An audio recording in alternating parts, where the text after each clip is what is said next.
Darryl with Pine Acres RV in Stuyak. Here we have a brand new leftover 22 Wildcat 302.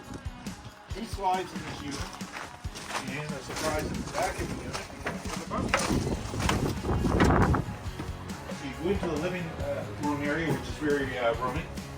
Couch here, and there's a larger dinette. Good sized fridge, lots of cabinets, counter space. And back here, oversized bunks, stairway up to the top one, then up to the front of the unit, fireplace too, I might mention.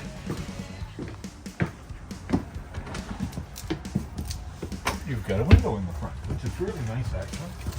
Couple closets, all kinds of cabinets over here for storage.